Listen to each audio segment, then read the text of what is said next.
Yeah. Hello. Okay. Hi, can you hear us? Let me just make sure we have.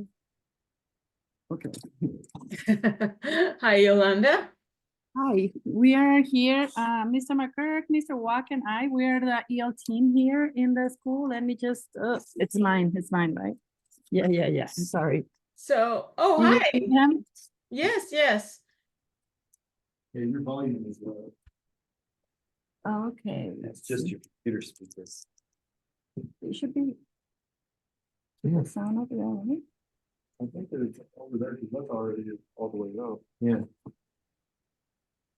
Um, Oh, it might be on that one.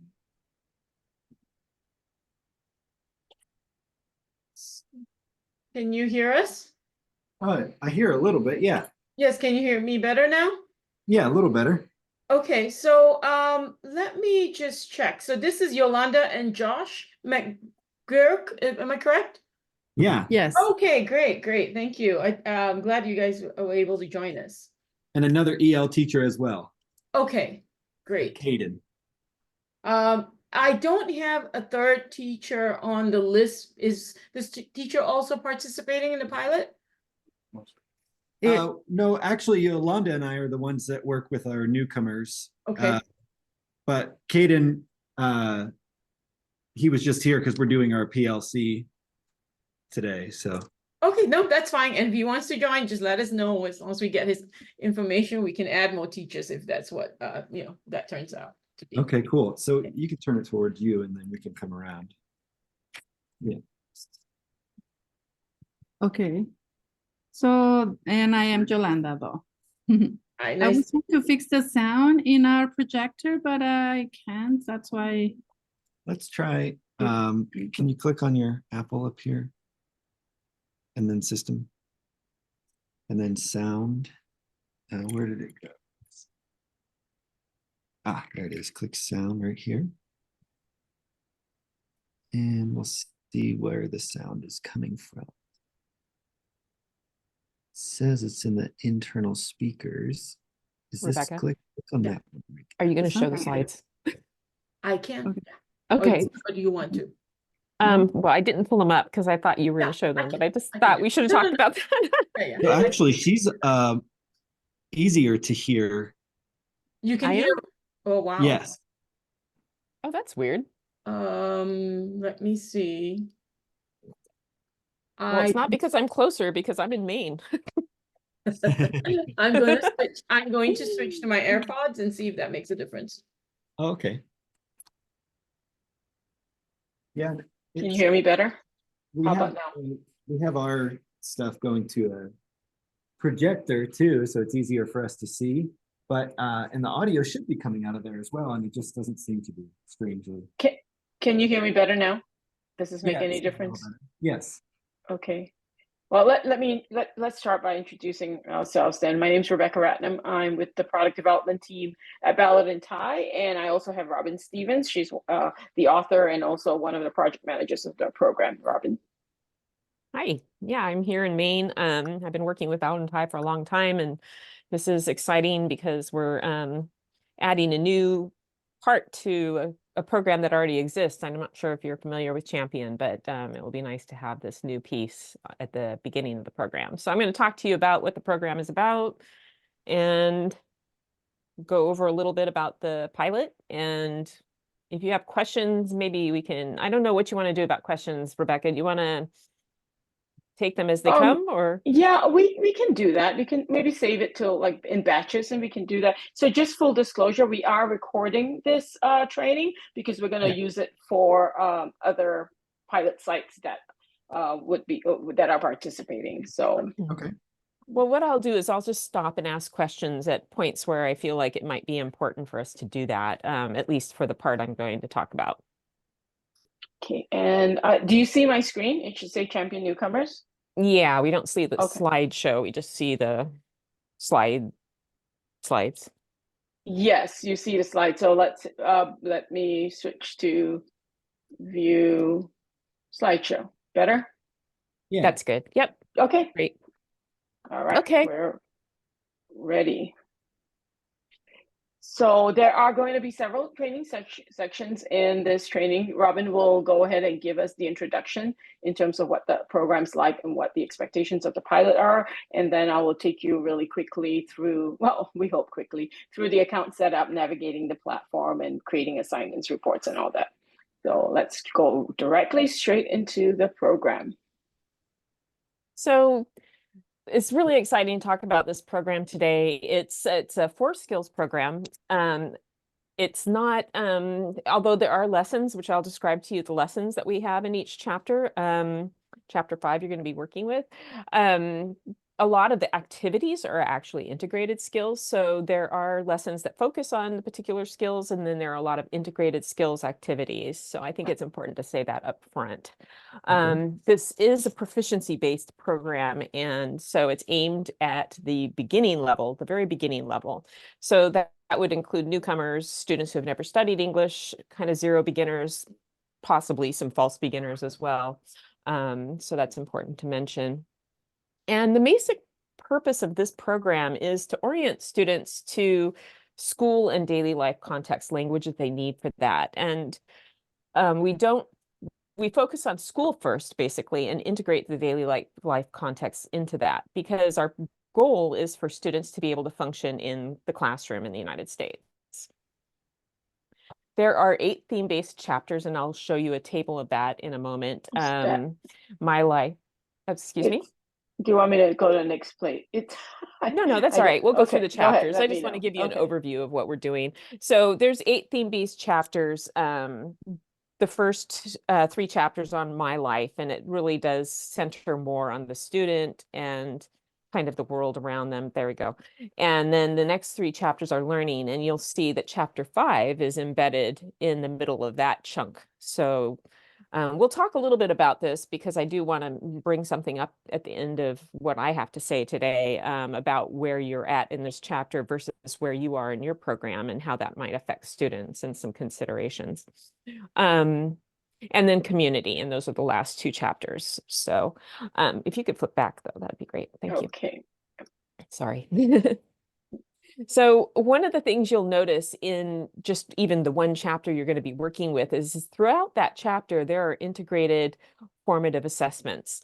And they begin in lesson 1. There's 5 lessons per chapter. And so there are constantly opportunities for students to do things, and for you to evaluate how they're doing with the content as you go.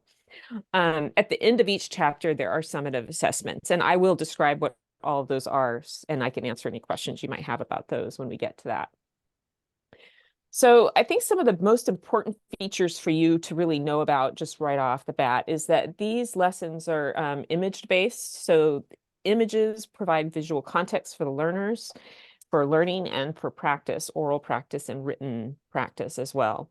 From the beginning, we try and teach students to identify any visuals they see with a reading to what it is they're going to be reading, and help them understand the content of reading texts.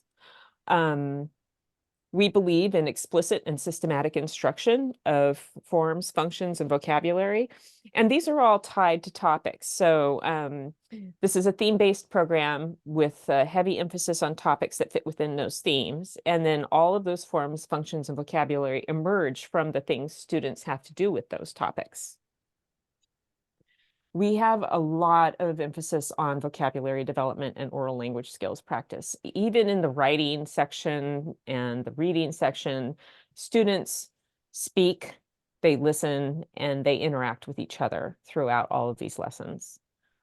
We do tie all of this in to practice with language frames, so that they can practice the grammatical forms that they learn, and they can practice the vocabulary. And again, it's image driven. So they've always got the images to look at, and they've got the frames, and they've got sample sentences in many of these slides. So you'll probably see that later as we look through. We do recycle a lot of the frames. So if that helps me feel a little better about you jumping into chapter 5, because there is a lot of recycling of the frames. And so that way, when students learn new content as they get deeper into the chapters, they can retain what they've already learned, but then they can also practice using something they're familiar with, using the new vocabulary, the new features that they're learning of language. And then all of the practice in this program is highly scaffolded. So students are introduced to content, they practice it as a group, then they practice it in pairs, and then there's activities that they may do by themselves or in pairs or in groups throughout. So there's a lot of scaffolding throughout every lesson and across the lessons as well. So yeah, this gives you an example of just what we mean when we talk about the different types of language that we have in these lessons. So on the right side, you see we talk about survival English. That is included. We cover really baseline topics like meeting new people, how to ask for help, how to interact with school counselors. So it's very practical. But we also include things like surveys, graphic organizers, the types of things that would transfer to their mainstream classes to other topics like social studies or even math for that matter. Throughout the program, we also embed vocabulary learning strategies. And by the time you get to chapter 5, you might have learned some of those already. So this may be something where, if you need help with using one of the strategies, we could probably help you on one-on-one as the pilot gets started. But from chapter 1, they start learning these routines and strategies, and then we build on that. And then so that by the time that they get to later in the chapters, they don't have to spend their time learning routines and strategies, they're using them actively. So, really the goal for students in this program is to engage in academic tasks to the extent possible. And what we want students to do is use the basic language they're learning in practical contexts that can be transferred and applied to the other content areas. So we want to prepare them for the mainstream classrooms is what we're really wanting to do, but in ways that make them able to learn the vocabulary and build confidence. So the overview is really a very short little lesson. It's basically an introduction to the chapter, and it has a visual introduction. There's a little bit of an oral practice that they might do, and then they learn what the chapter can-dos are, and they actually choose some can-dos and then circle back to that at the end. Lesson 5 is the last lesson in the chapter. And I'll tell you what that is in a moment, but they do circle back to those can-dos and can reflect on what they've learned. So there's a little self-reflection built into this. You'll notice that lessons 1, 2, and 3 are all the core modalities. And so the main focus on each one of those lessons is on those core modalities and the maybe some specialized language that they might need to learn for those. But there's still integrated skills practice throughout all of those.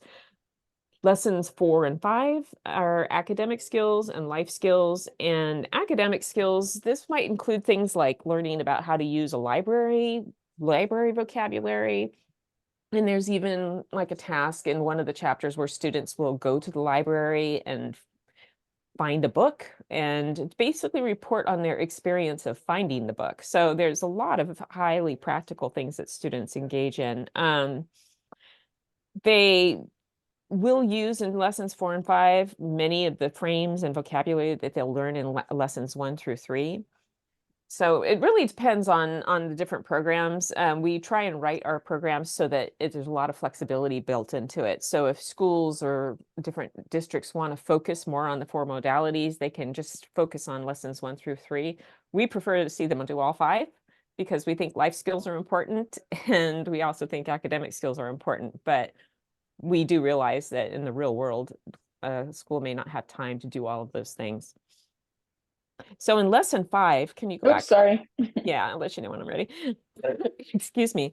One of the things I want to say about lesson 5 is it closes the chapter. So basically it has a little bit of a chapter review at the end of it.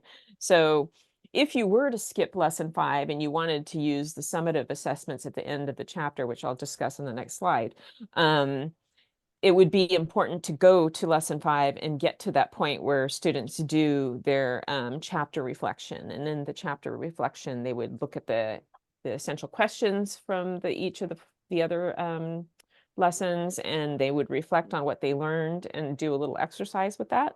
So it's a little bit of a review. And then they would look at those the can-dos for the chapter and review what it is that they felt that they walked away with. So it's just a way of closure for students. And then finally, there's an oral activity that allows them to practice using the frames and the vocabulary and the forms that they've learned throughout the chapter. So all of those three things prepare them for the assessment at the end. The summative assessment kind of brings everything together for students. Okay. So there's two types of assessment in the program. The first one is formative. It's built into the lessons. There are many activities that are auto-scored. I think you guys are going to be using the hybrid, which means, you know, most of it may be online. I'm not sure, but you can you can use printed versions of those as well. The only disadvantage to that is that you would have to score it. The auto-scored activities just go right in the grade book. And they're basically part of the scaffolding that happens. So students will be introduced to something, they'll work with it with you as a class, then they might work with it in pairs, and then they'll do something with it by themselves or in pairs, sometimes in pairs. The second type of formative assessment may be a kind of a task. Some of them sometimes are oral tasks, but mostly they're written tasks. So for example, in lesson 1, the speaking and listening skills lesson, there's some role plays where they will listen to a conversation, they'll learn how to understand, you know, and answer comprehension questions about it. They'll learn vocabulary associated with it, and then they'll actually get to role play that one, and then fill in a role play with the same topic and use the vocabulary they just learned, and then practice the new role play with the partner. So that activity could be scored if you wanted to. This is something where teachers might choose not to score it. It just depends on the students they have in their class and whether you want to have some way of just monitoring what they're doing and their progress on these kinds of activities. We would like to see you score at least one of these open-ended tasks because we'd like to know how user-friendly the rubrics are. We've built very simple and easy to use rubrics. They're generally 3-point rubrics, 0, 1, 2. And so 0 is just students are not getting it or are not able to do any part of the task. And 1 would be that they're kind of partially able to do something. They're producing some of the language they learned, using some of the vocabulary words, but it's not perfect by any means. And then a 2 doesn't have to be perfect, but it can be essentially using what they've learned in a way that's comprehensible to their partners or to whoever they're working with in the project or a task. So the next part is a summative assessment, and that comes at the end. And it is better to do this at the end after all 5 lessons have been done. There usually are a few words or frames that might have been taught in chapters 4 and 5. So if you were to skip, or lessons 4 and 5, so if you were to skip lessons 3, 4, and 5, then it's possible that they might miss a couple things that are embedded in this chapter test and the speaking test. However, the writing test can be delivered after they've finished lesson 3 because it's based exclusively on the writing lesson, which is lesson 3. So the reason we do that is because the writing test, from the very beginning of this program, we work with teachers. This is not developed in a vacuum, the material. We work with teachers. We have teacher reviews throughout the development of the program.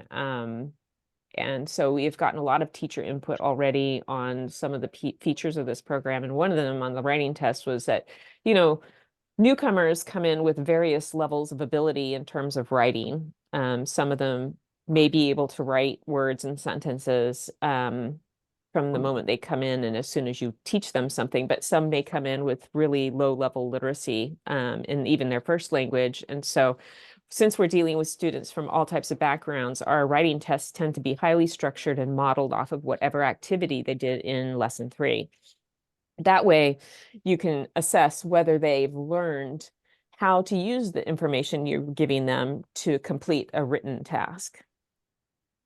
So it's really reflective of what they have learned in that lesson. Let's see what else we have here. So I think the next part is an overview of the pilot. Yeah.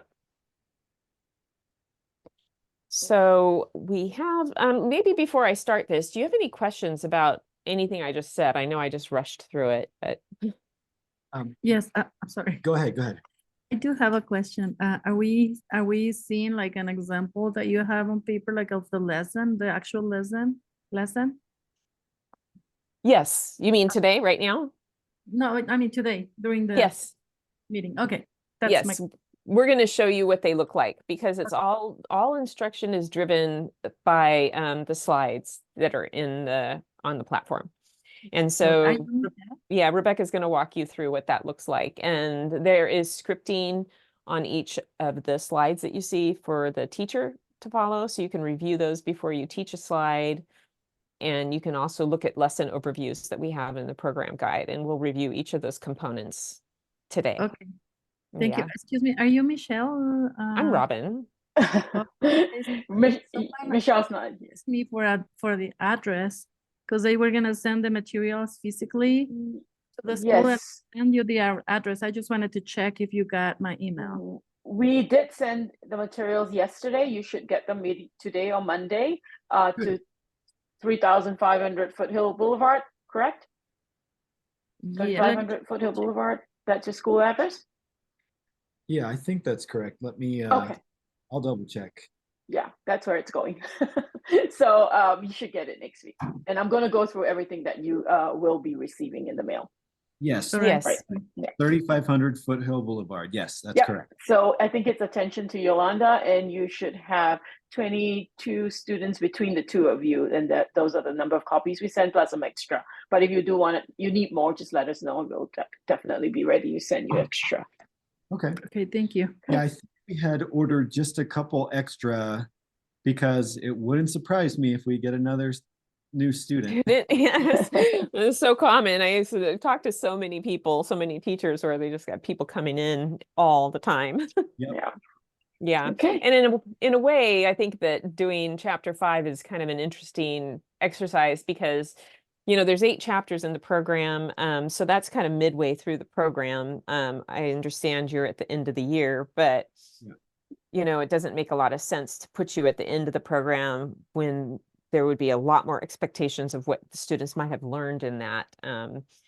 But that said, though, one of the lessons that I didn't tell you about, there is one other lesson that's not on the slide that we just showed you, and it's called Building Blocks, and it's a vocabulary-based lesson, and it's very basic vocabulary that supports student acquisition of basic vocabulary that they might not have learned, and it's something students can do by themselves. And I think we can show you that today too, because that can be guided by the teacher, or it can be something that students do if they pop in suddenly and you've got students working on something else. So it's possible that they might have something that they can engage in while students are doing more complicated tasks. So we're doing the training today, obviously, and we also want you to know that as far as the kind of support you receive, besides today, this is just throwing a lot at you. So we do want you to know that we are open to helping you and we can discuss it one-on-one, and we are all in different time zones. So I'm sure we can find a time if you have some kind of, off the cuff questions you need answered about the content or anything you're doing there. So, and I do believe Michelle's going to coordinate anything. So if you have any questions, I think what we're asking you to do is send them to Michelle, and then she'll have Rebecca help you or me, depending on what the question is. Yeah. Okay. And then, Okay. I yeah, actually have some feedback that I wanted to say. I appreciate that you mentioned the broad spectrum of literacy abilities that our students have, and that you've got that taken that into consideration, because definitely we've got some students who are very familiar with academic settings and read this, interpret it, put it in your own words, all of that. And then other kids who have no graphophonemic awareness in their L1, and we're Yes. starting from scratch. yes. So yes, definitely. I'm glad that you've mentioned that. And I'm also very interested in this chapter 5 theme, being around like numbers and time, or however you named it, because again, that practical element too. This looks really good so far. Yeah, well, we have a pretty strong belief that people learn language by doing things. Yes. And otherwise students disengage. And I mean, from my own language learning experience, I know that if it, I recall very clearly my first experience because I learned Chinese in a Chinese speaking setting and I didn't know how to say hello. And the first lesson was about clocks and watches.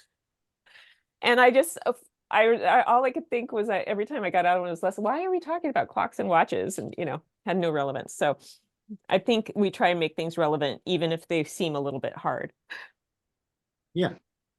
So, yeah, so we provided the print and digital components. At the end of this pilot, what we do hope, now, one thing to back up to the 3 weeks. So we believe, according to our estimates, and of course, it really depends on the size of your class, how much teaching time you have, the level of your students. There's just so many factors that come into figuring out and estimating how much time it takes to teach a lesson. But basically, our estimate for teaching a chapter is somewhere around 2 to 3 weeks, depending on the size of your class, the amount of student time, and the skills of your students. So this is perfect if we can try and do this in 3 weeks, because it will really let us know kind of how far off we may be on that.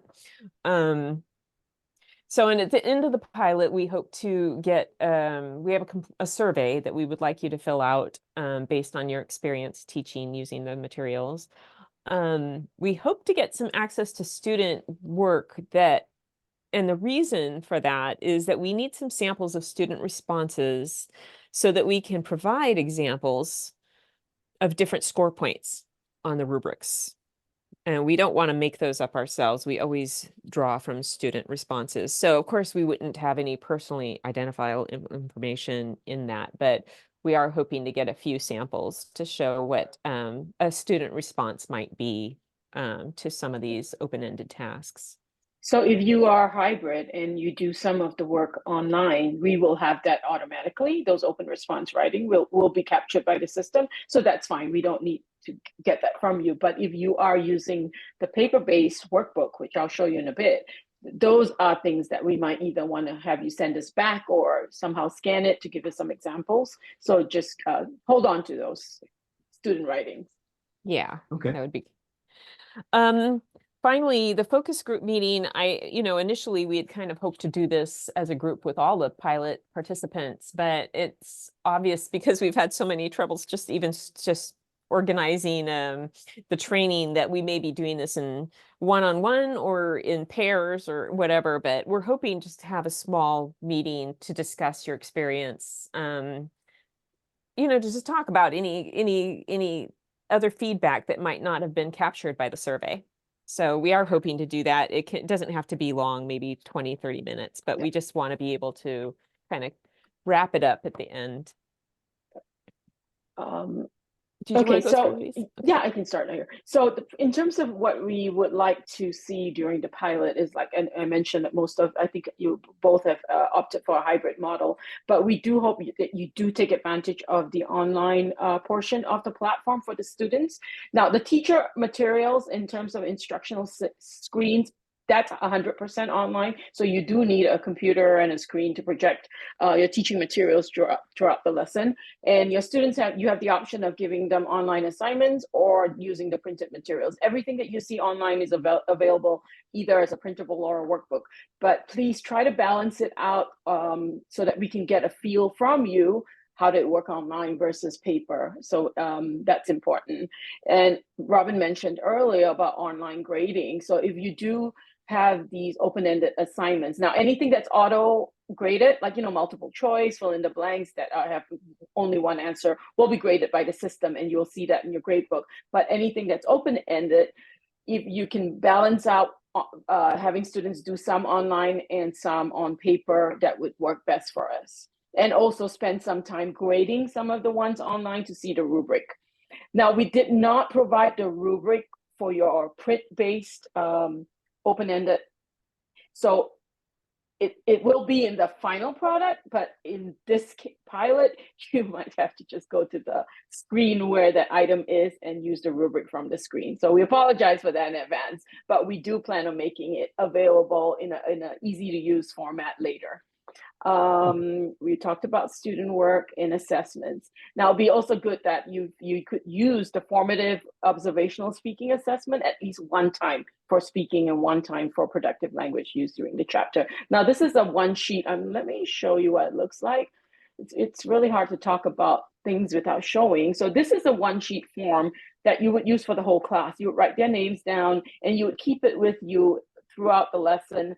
Different lessons have different opportunities for you to observe how students are doing. So for example, activity 1 in lesson 3, slide 14, they are doing peer work and they are communicating with each other. And there's so the rubric is 0, 1, 2, and you would be scoring them accordingly. Now you only need to do this once per student. So even though there are 3 opportunities, wait, let me see, 1, 2, 3, 4 opportunities, you should only do it once. You don't need to do it every single time. So maybe in lesson 3, you are observing the first 3 students. In lesson 2, you'll be observing maybe the next, 4, 5, and 6 students. So that's kind of how the formative assessment works. And we are hoping that you'll be able to use it at least, a couple of times per student. The summative, the chapter test, writing test, speaking test, the best ability, please complete the summative assessments once you complete that, teaching the entire chapter. Now, if you're running into a shortage of time, just check in with us and we'll see what we can do to advise you into, which test is the best to proceed. Okay. Wait, we already talked about that. I think I forgot to delete that slide. Okay. So now I'm going to jump into the account setup.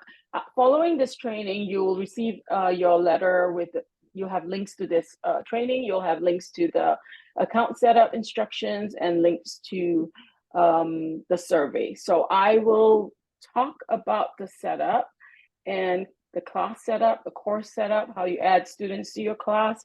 And one very important thing, if you're on a Mac, please do not use the Safari browser. It's not optimized for Safari. So if you're on a Mac and your students are on a Mac, Chrome is the best browser.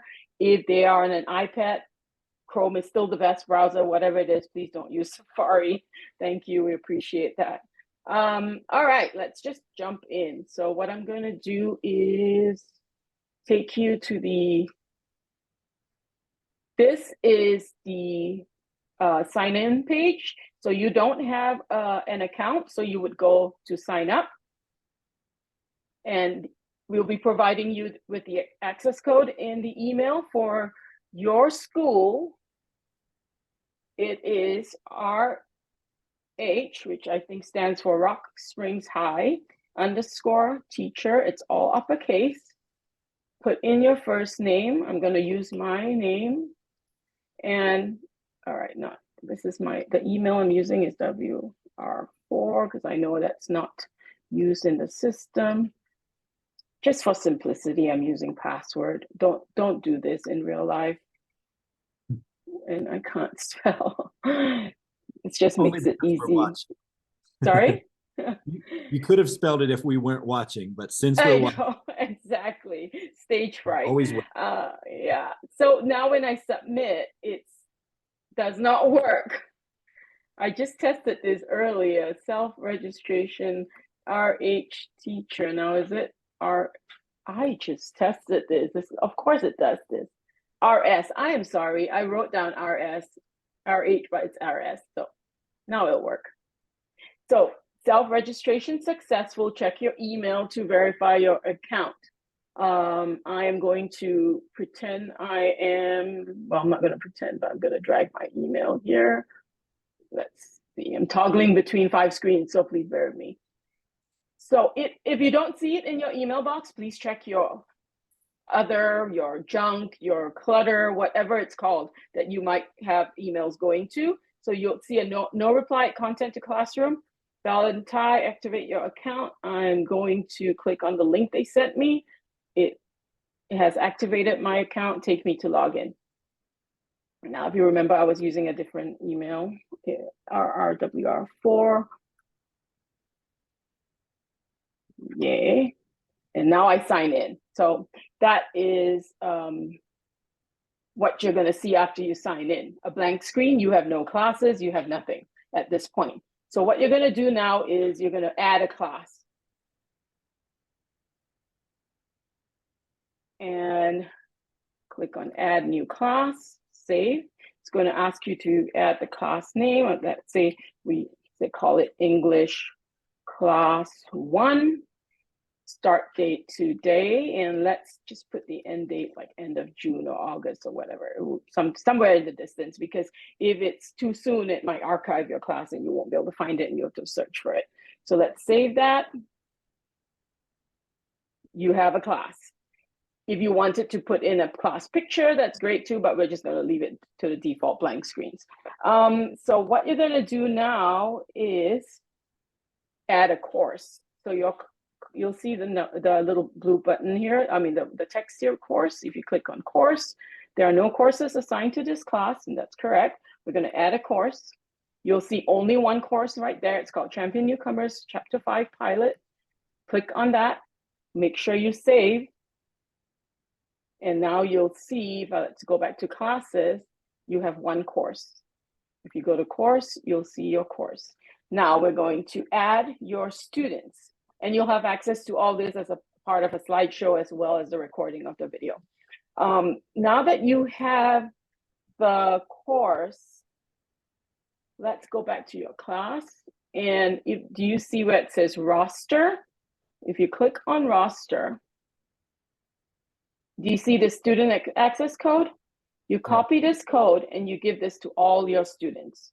So put it in a Google Doc somewhere. It's easy for them to copy and paste, because typing that in, they might make mistakes, right? Give it somewhere that they can easily copy and paste. And what do students do that? So I'm going to just copy, and I'm going to log out, and I'm going to show you what it looks like as a student. Now I'm sorry, my autofill fills everything. So a student's going to go through the exact same process that you just did. Sign up, put in that access code I just showed you that came from your class roster. Let's say this is my student named test student. And now this is very important. Students do not need email, because I know we have some districts that they do not want students to use their email address. It's optional. You can put an email. You can also put in a username. So for example, this is my test student, and I'm going to call this person test student. Password, I'm going to use password again. And I'm going to go ahead and submit. So students do not need to verify the account with an email, so it takes them directly to their homepage. Check, okay, because I use password. Now, if you remember, this student was in our class called English Class 1, so everything looks right. Everything looks great. I am in the right class with my right teacher, and I have no assignments yet because we haven't done anything there. So let's log out and go back to our teacher, which was our RWR4. Password, and I'm signing in again. All right, so now that we've added our students, let's look at our roster. That test student that we just created, that student's in our roster. And as more and more students create their accounts, you'll start seeing this roster populate. And I am going to now move on to the platform itself. So let's look at the course that we just added to the program, Champion Newcomers. You can open the course and you will see chapter 5. In the future, you will see all 8 chapters right stacked up on this page. Now, the quick navigation button is very useful because it takes you directly to the 3 parts of the lesson. And I will open the lesson and you'll see there's lessons, building blocks, and the assessment. So I can toggle between any of the sections just by going to the quick nav there. I'm going to pause for questions because I should have done that earlier. I'm with you so far. Okay, so a lot of this will make sense once you get in the program. Yeah. So let's go to the lessons. Here are the 5 lessons and the overview that Robin was talking about earlier. You'll see overview, lesson 1, 2, 3, 4, and 5. And the titles are as they show you here: the speaking and listening, reading, writing, etc. Okay, I am making sure that I show you everything. I would like to talk a little bit about these icons that you see. So this means pacing. We have set it all up such that all the lessons are visible to students. They can't do any assignments, but they can see the lessons. Now, if you decide that I don't want them to see it, you have the power to undo any of that. You want it hidden, you can change that. You want it student paced, meaning they can start an assignment at any time, basically the whole lesson file, they can start and go in their own pace. So we give you the options here, but the publisher settings by default is that students can see it. This means that, yeah, it's visible to students, and this pencil icon means there's manual grading items that you must grade. You must go in and grade. I'm going to take you into a lesson itself. I think I picked lesson 1. Just let's go through lesson 1. Lesson 1, speaking and listening. This is the same view that teachers and students will get the same file. The difference is that the students will not have the teacher notes or the alignments. So you will be using these screens to do your actual instruction. And that if you pull out the teacher notes, it tells you exactly what to do. Very brief instructions here that you would use to conduct the lesson from screen to screen. Now, you might be wondering, I don't want students to see this while I'm teaching them. So one thing we do suggest is log in on your phone or your iPad and use that to open your teacher notes and teach from. If that's, I think most people have access to a second device, and that would be the easiest and best way to do it. Alignments are right here. You'll see Texas, ELPA, California, WIDA.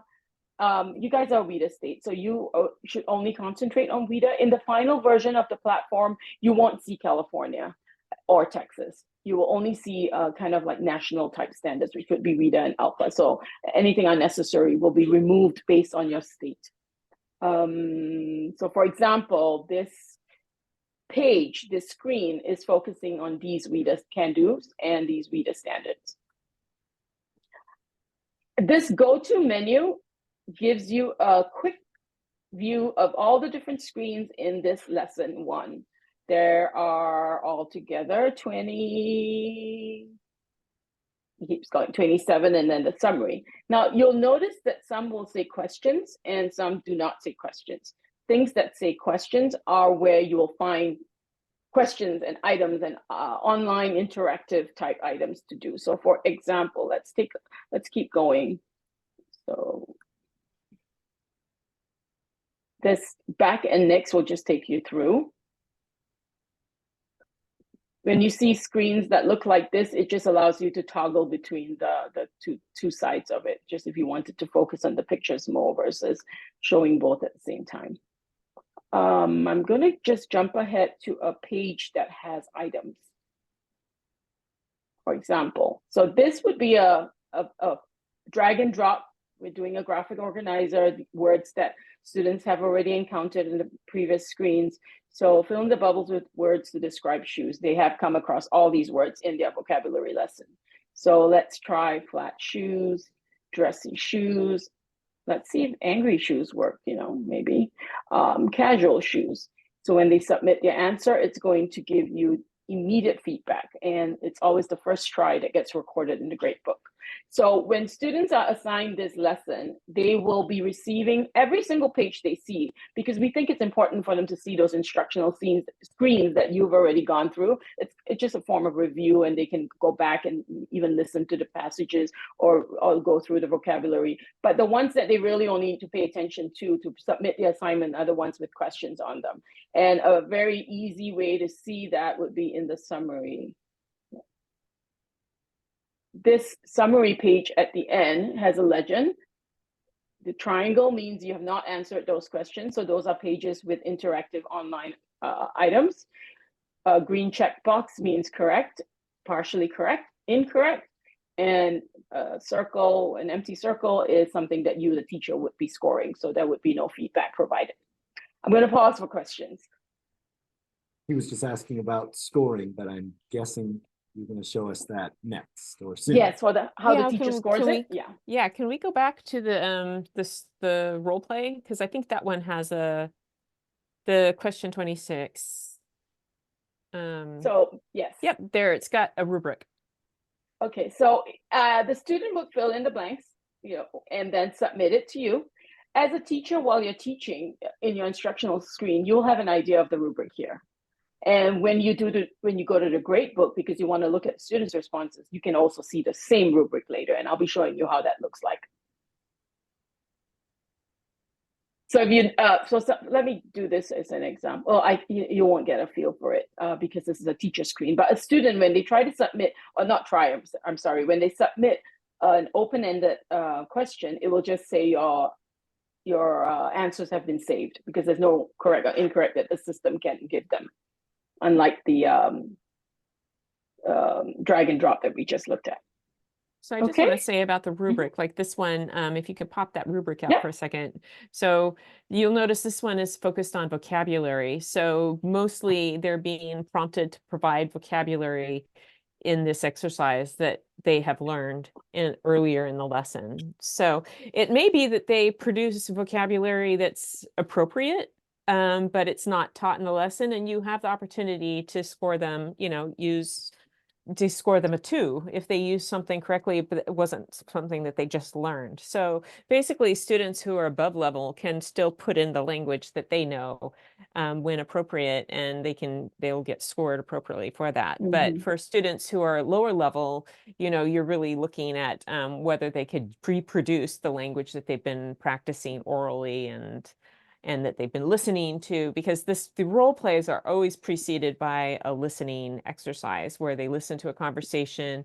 Then you go through the conversation with them. They get to see the script for the conversation at this level. Yeah, I think that's important to show because normally when you do listening exercises, you don't get to see the script. And for students who are not literate, this will be useless. But for the students who are, that builds in some support for them. And then when they get to the comprehension questions, so they do this activity where they learn pieces and bits, and then they practice asking and answering the comprehension questions. And then there's a graded comprehension question activity where, let's see, there it is, where they don't get to see the script. But they get the access to the audio right here. Right. Yeah. So when we say there's scaffolding, there's just tons of scaffolding bringing them to the point where they can get to this. So for students, yes, this could look really hard, but they're going to walk through every bit of it and learn. And in this one, they learn a little bit about politeness, like adapting their language. So that hits standards that talk about how you might change your language for context. Just to show you what Robbins was referring to. So if you look at the titles of these screens from 12 onwards, you'll see that scaffolding just in the way we've titled the screens. You're listening and role play. You're preparing to listen. They do something with that. First listen in 2 parts. So we're chunking it out bit by bit and building upon the next bit so that they get to the stage where they'll be able to answer the comprehension questions and do their own role play. So first listen. They do a little bit of grammar that leads that has to do with what they've just listened. First listen again, part 2, second listen, and then they do the comprehension. So and then the role play. So you can see that scaffolding being built upon. Okay, I am going to exit. And now we're going to jump into assignments.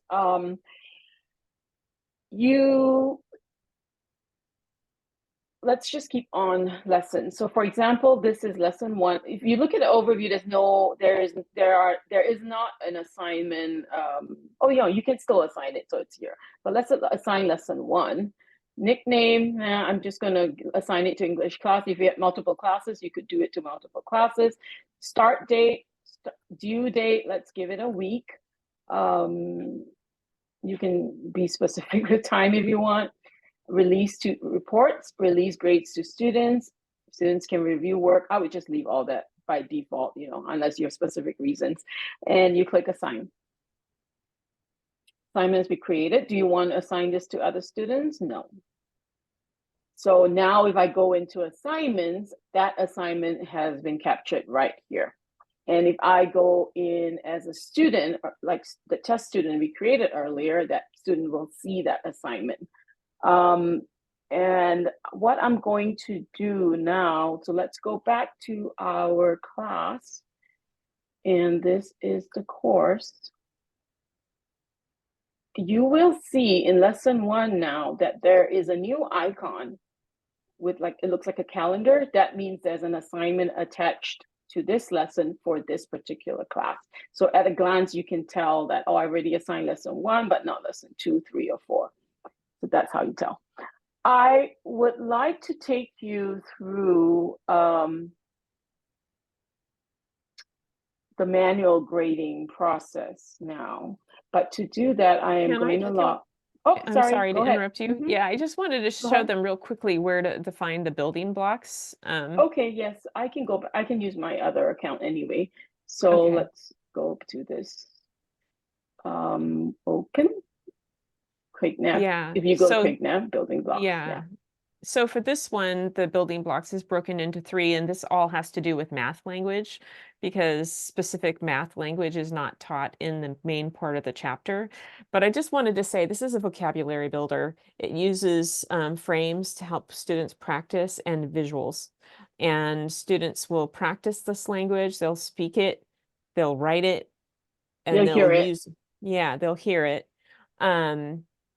So they have some the sequence of little, yeah, and they do matching, so they learn to use these words. And I just wanted to say these aren't in the chapter test though, because it's a kind of a bonus. It depends on your class whether your students need this level of language learning or not.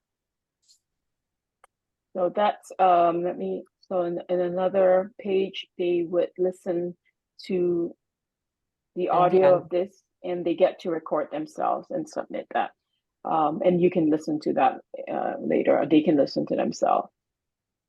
So in another page, they would be completing sentences with these same words.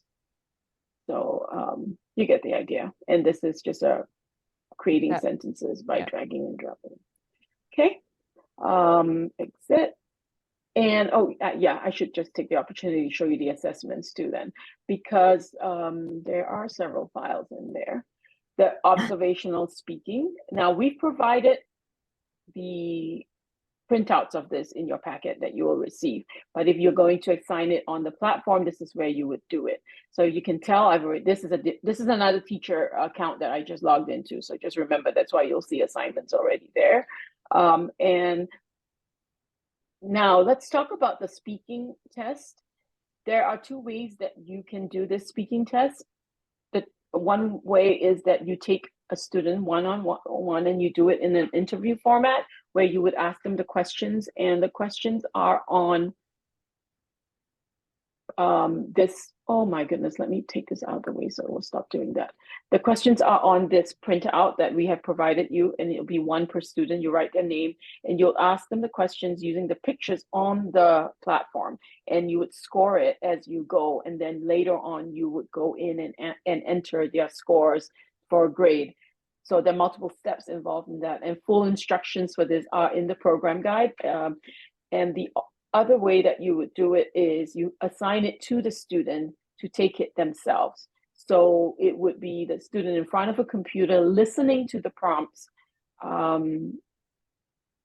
They would listen to the prompt here, and then they would record themselves responding to the prompt. So it takes the place of the teacher in a way. So it's really up to you how you feel your students would do. Would they do better on a teacher interview format, or would you want them to try it by themselves? And you can maybe mix it up too to get a better feel of like how it works. Anything you want to add about the assessments? No, I think the reason we've done it 2 ways is because there are many we like to try and prepare students for the standardized tests as well, because that is another thing that students have to learn to do. And so we know that some speaking tests are given in an automated way, so students have to speak to a computer. So we wanted to offer both ways.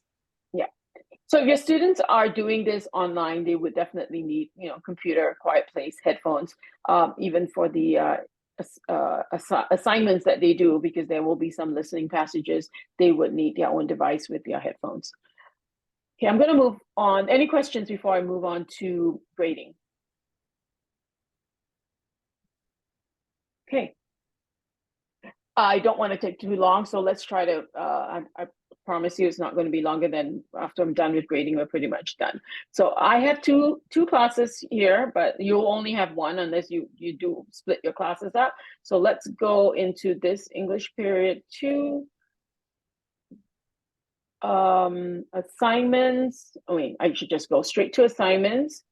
I am only interested in English period 2. So yes, I've checked that. If you go to needs manual grading, I will see that I have all these lessons that require me to grade them. Now it's all populated because I need something to show you with. So I've been busy doing assignments. Let's look at lesson 3 in the grade book. Now you'll see all your students that have been assigned, different assignment status. Some are closed, some are started, some not started, some graded. So let's sort them by assignment status. And I am going to look at the ones that are closed. I can't grade anything that's not started or started that have not been submitted. You can force submit if you feel like I've given this student enough chances to do their homework. I'm just going to submit it for them. Let's look at the ones, the 2 students, student 1 and 3 that have done it. I'm going to click on this little icon.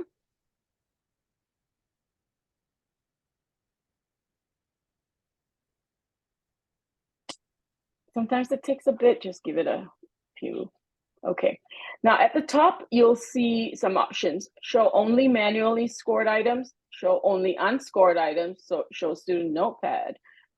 For this purpose, because we are doing manual grading, let's just show only the manual scored items so we don't have to look at everything else. Now, this is the first page that pops up as needing manual grading. You can take this out of the way and read your directions. This is your students' answer right here in the box. They are supposed to write a letter to a friend describing a place. So, dear Sam, yesterday I went to a theme park. There were many things to do. I went on 5 rides. I ate popcorn. It was a great day. You should come with me next time. From Rick. Now let's go open this back up. We talked about the rubric. So you can show rubric right here. Vocabulary, grammar, comprehensibility, meaningfulness. And it's a 1-2 rubric for a maximum of 8 points, right? Because 4 criteria times 2, 8 points. Let's hide the rubric, and then you would enter the score individually for each part here. You could give full credit if you feel like the student has, done really well, or maybe you think, yeah, grammar could have been, it's not really on point, so we may want to take a point off there, and that will immediately be 7 out of 8. So you have the option of scoring the next item, which would be for the same student, or you could score the next student for the same item. Do you get what I mean?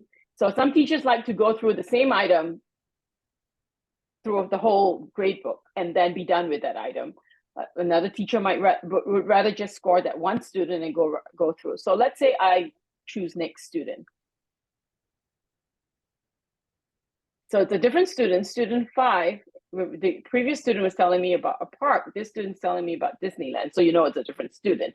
And I can go ahead and give the points for this one. So, and next student, I think there's no more after this. So yeah, the next student has not even done anything. I think they left it blank.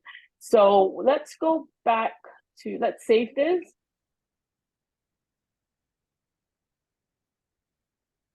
Okay, thanks. Yes.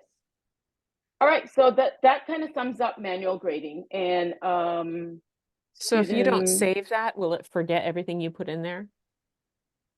you should save it. I don't think it would forget. I think it would just save it, but it's best to save everything you do. Yeah. What was the Okay, I was student just that we curious just, if you knew that. student 1 and 3. Yeah. So you still have a few more things to grade. And if you go into the details, you will have a page by page summary of every item. So you can show non-score. Right now it's showing every single page. If I were to click on that, it's only going to show me pages that need scoring. So I can see that student 1 has been on the site for 6 minutes, got 0 on this item, 0007, and this has not been scored yet. So this allows you to go directly to that item because I forgot all about scoring this one. So this helps you just finish up your assignment grading in one go. And in some instances, you may want to exclude the item because a student was out sick or something. You don't want to affect their score. So you could always check this box to exclude that item. So there's a lot of flexibilities. And I think you guys are familiar with this in any learning management system. So any questions? No, it's good. No, okay, all right. I did forget to go over, and I did say we were going to talk about what we sent you. So let's go back there for really, really quick. Bear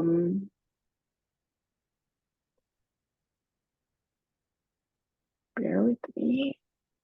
I think I'm looking for a particular slide that is 25. Okay, so we sent you in your package a program guide that's printed and a chapter 5 teacher's guide that's also printed. And let's take a look at what that looks like. So this is the program guide, and it will give you an introduction, philosophy. Robin, jump in anytime you want to elaborate on something.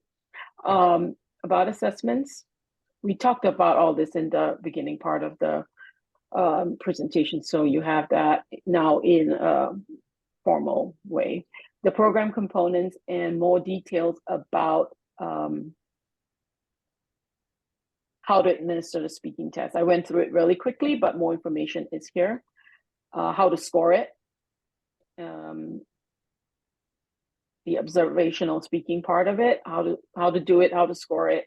So it's all there, and then some core routines and strategies. You'll see references in the teacher notes with an orange box that will have different routines. Like we said, this is chapter 5, so a lot of these routines have been introduced earlier. So you might want to just refer to what it is about in this section of the program guide. We use the daisy chain in lines of communication, I think in chapter 5 quite a bit. Okay, that's good. And the teacher's guide.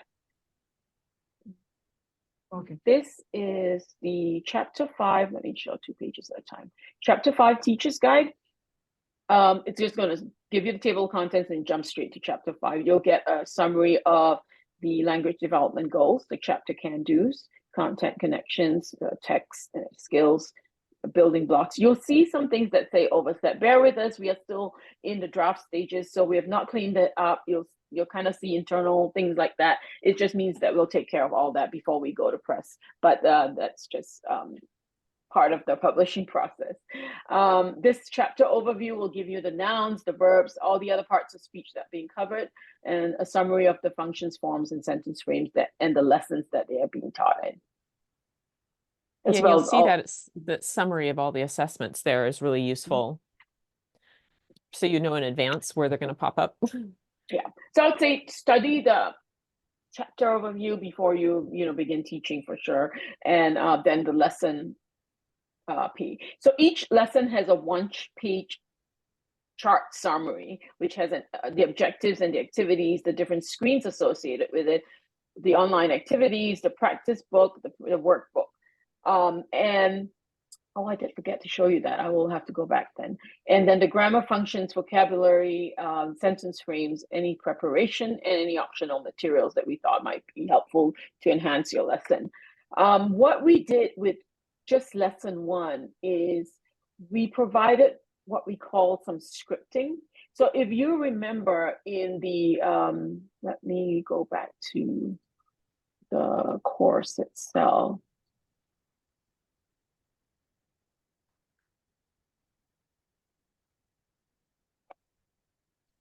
In the teacher's note, it's very, very brief, very straight to the point what you do for that screen. We've also provided a scripted version that summarizes chunks of screens, what you're going to do, and you can use this. So it's to give less experienced teachers who feel they might need a little bit more scripting to help those teachers, and then other teachers who feel comfortable just teaching off the screens, they can just use the screens. So what we've done is provided scripting just only for lesson 1, because we want your feedback about this scripting before we do it to the rest of all the different chapters. So you'll see part 1 this corresponds to the lesson 1, and you'll see lesson 2 has nothing after that. Lesson 2, 3, 4, 5 does not have any scripting. So please do try to use the scripting in lesson 1 and give us feedback about that. Yeah, Anything I think you wanna actually add? it's going to be really helpful for the first lesson too, because it's going to familiarize you with the way things are done in the lessons. So for you guys as jumping into this in chapter 5, I think this might be really useful. I need to talk to you about the printables and the workbook. So let's Good. look at so anything that's an online activity. So for example, this is a drag and drop. So if it's something simple like a drag and drop, a matching, a one-word answer, it's going to be available as a printable. This is an alternative on paper task that your students who may not be, you don't think they do well on the computer, or you want to give them a different way of doing these assignments, you have the option of using the printable. If you're doing it online, you can ignore the printable. You just, the printables are those for the hybrid and the paper-based classrooms. So printable 5.1 would have everything that you see on this page. And let's go back to lesson 1. You'll see that printable 5.1 has to do with screens 9 to 11. And these are the printables that we have sent you in the mail. In the final program, this will be a bound book per student, a consumable book for students. It's a black and white. And so let's look at printable 5.1. As you can see, this is kind of a similar to what you saw on the online version, except with the matching being, they're going to draw lines, and then they're going to write their sentences here instead of on the platform. So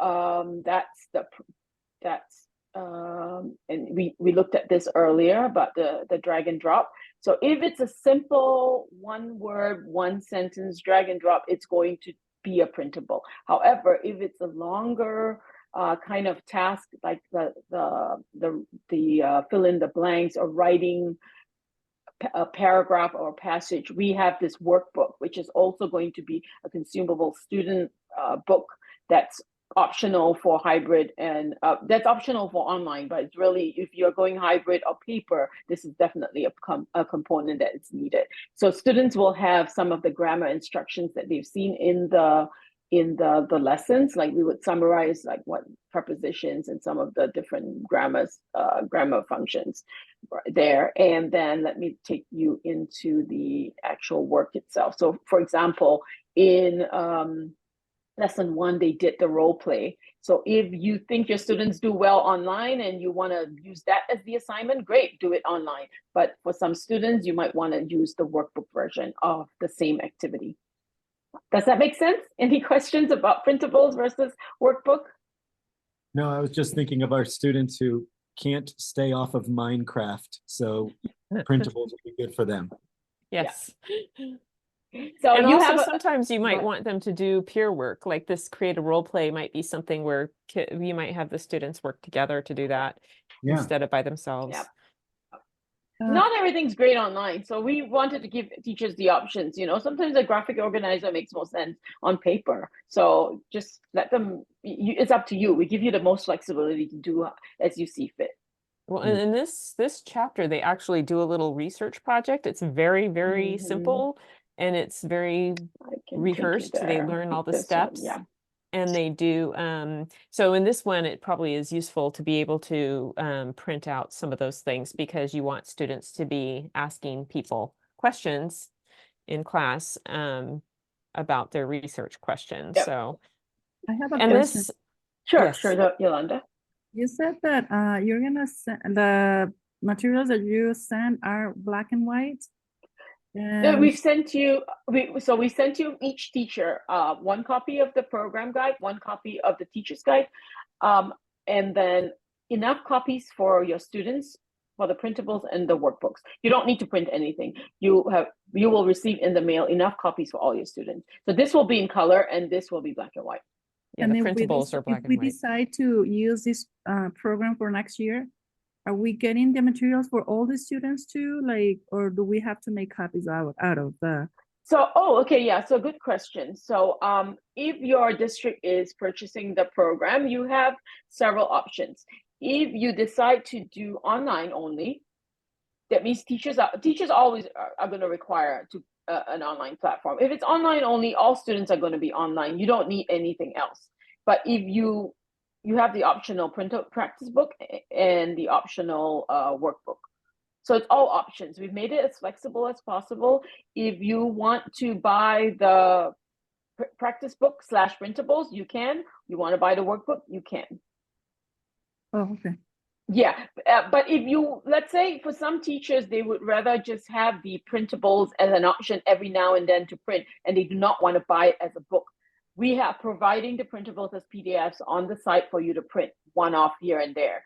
But if you find that I'm using these printables so often, because we've learned from our other programs, we have teachers coming back and saying, this is taking me too much time printing all these things. I need a whole book done for me for my students. So we have that as an option too. But the workbook is only a purchased consumable student piece. Okay, thank you.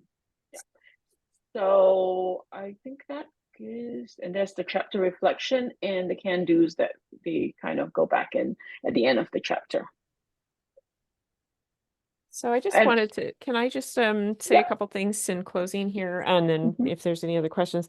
I just want, there is going to be, I don't know if it's included in your packet, but there was a document that we created with teaching considerations.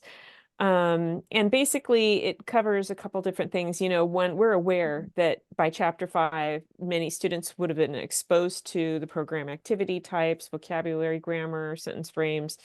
They would have had simpler listening and reading passages earlier on, and some of the academic tasks might have been already, become familiar to them. So you're jumping into it and may not have had that luxury of having those experiences with the students.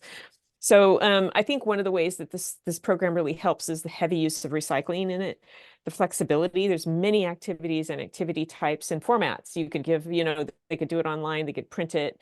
And when you look at it, you'll probably be able to see what you might be able to give to some students, but not others, depending on their level of ability. And in this document here, we've also tried to provide some tips for kind of wading through some of the issues, like leaning into the scaffolding and spending more time on oral and written practice of vocabulary and frames if your students just have a hard time with some of the material.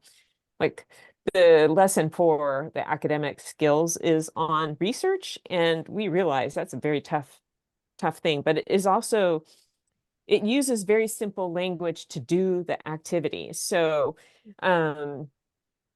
and doing surveys is a great way to get into doing math and doing real life-based tasks or academic tasks. So we really encourage you to think about the different tips that we've got here. One thing is that model activities until students know what they're supposed to be doing. That's one thing that we've tried to encourage throughout the program, but by chapter 5, if they've never had those things before, then just lots of modeling until you know that they know what to do.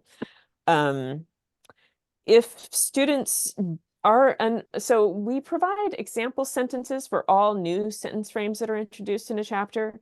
So if you see that there are no example sentences, that means that it was taught in a prior chapter. So what I would encourage you to do is to create some example sentences for your students in those cases where they may not be familiar with the sentences. So it's just, there's nothing that can really be helped with that, I think, without having gone from chapter 1. But if you don't see example sentences, it's because that was already taught in a prior chapter. And so if your students struggle with it, they may need example sentences. And just, some other things like pairing students carefully, in the activities, depending on their level, and figuring out different activities that students can be assigned depending on their level. So you can differentiate the activities a little bit for them. So I just encourage you to take a look at this document. Yeah, it's been a printout. It's in your packet, and I'll also be emailing all these things to you. So do you guys know when you'll be starting with your students, just for us to have an idea? What's our first day teaching this material? I was gonna ask that, actually. I written down, because you said it's supposed to be taught from the 22nd, right? To May something. Well, and that's that's flexible. So I just want to get an idea when you think you're going to start, and then, just keep us posted. Yeah, I personally would like to start when we have the materials physically. Okay. Yeah. Yeah, I mean, that makes a lot of sense. Yeah. No. So if you You'll wanna receive it. If you don't receive it today, it should be by Monday, latest Tuesday. I'll get tracking information and just send it to you also, just so you can track it. It may be a big load for you if you don't, Yeah. maybe it might be No, better you for won't. you to start. But, I I think just you can have, sorry. No, I just want to be sure that you weren't planning to starting like 2 weeks from now. So if you're planning on starting as soon as you get the materials, that's great. We know you are going to be ready. could Okay. We're gonna have Wiretap right now, the testing, the state testing process, right? Mhm. This week, and then the week after that, but we could start as soon as we get the materials, maybe a Okay. couple, so we can look at it and plan it and all of that. Sounds good. Okay. I think there's some flexibility on our end. I think generally it's nice once you start to try and do what you can do in 3 weeks, but Rebecca, really We're flexible. we're flexible because Yeah. you know your schedule and what your testing schedule is and when you guys get out Yeah. of school. I think what we would just ask is you keep us in the loop. Mhm. Yeah, I was gonna ask you if we should we let like Yeah. email you or Let us know when you're starting and then when you hope to finish. Yeah. And just, any questions along the way, just contact Michelle and she'll definitely be there to help.